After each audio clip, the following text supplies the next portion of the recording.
everyone, it's Lady Pops, and today I'm going to be showing you how to make these fake food chocolate buttons. The chocolate buttons that I was asked to make, because I am a prop maker, was these chocolate buttons which had a bloom on them. Chocolate bloom is the white kind of dusty stuff that you get on chocolate when you open them, and it looks kind of gross but it's perfectly harmless. The reason for that is because they were currently making a zombie type movie and they wanted the actors to open up food that looked rotten and old. The client also asked for cans of rotten meat which had actual green rot all over them. They wanted gross looking food for a zombie movie. Okay, so today I'm going to be showing you how to make these fake but very realistic looking chocolate buttons. Okay, to start you want to get some real chocolate buttons. These are going to be for the molding process. Next you want to get some general purpose silicone. Any silicone will do. I got mine personally from a pound shop, but you can get this at any hardware shop. And the last thing you need is some super glue. So first thing you want to do is take your super glue and add tiny little dots onto the piece of paper or your tile and then stick your chocolate buttons down.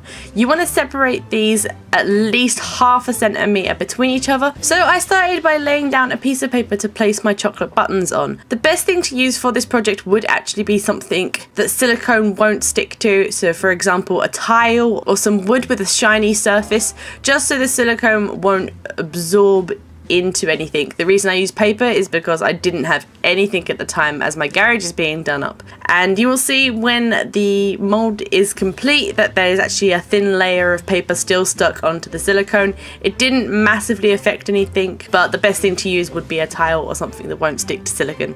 Next you want to take your general purpose silicone, and as you can see I built a square around my buttons, and then all you have to do is fill it in. You want to make sure there's no air bubbles between the silicone and the buttons and the paper. Now when applying silicone to chocolate buttons, the chocolate buttons are quite hard to stick silicone to because they release some kind of oil and they're quite moist, so it makes it quite slippery and hard to do. So what I did was I took a sculpting tool and to make sure that I spread the silicone in evenly whilst trying to avoid as many air bubbles as possible. Next you want to make sure that you build up enough silicone around each edge, including the top. You want to try and get at least, again, half a centimeter on top of these chocolate buttons. Just remember, the thicker the silicone, the harder the mold, like the shape, and it'll be less likely to break. After I completely covered the buttons and made sure the silicone was thick enough, I left the silicone overnight to dry.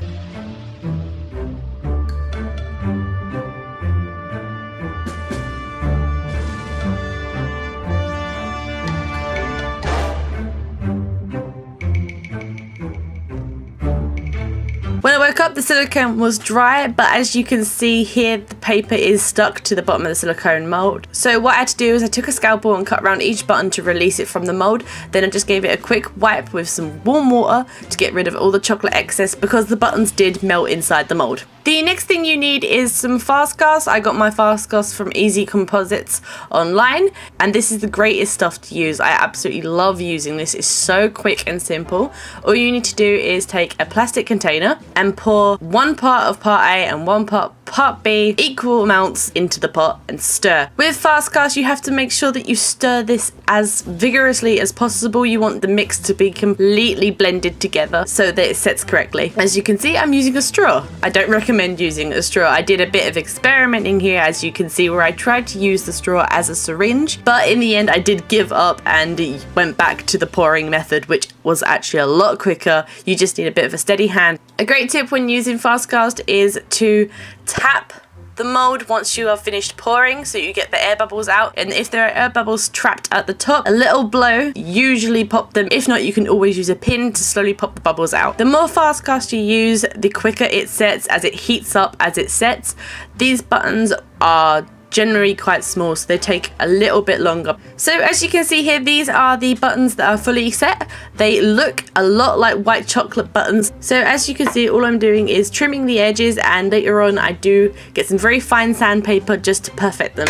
The next thing you want to do is take some brown acrylic paint and paint each of these individually and then leave them to dry. So if you are looking to get the chocolate bloom look, as in the rotted version of these candies, what I did was I took some tanned makeup powder, mixed it in with a little bit of PVA glue, and then with a brush I dabbed it on very finely. I then left it to dry and waited for the glue to set so the makeup was stuck onto the buttons and then brushed off the excess. So as you can see, here is the final result. I'm very, very, very pleased with how they came out, and from what I'm told, the client really loves them too. So I hope you enjoyed watching this video. Don't forget to hit that like and subscribe button if you want any more of these prop videos, and if you have any suggestions for more props that you want to know how to make, just leave a comment down below.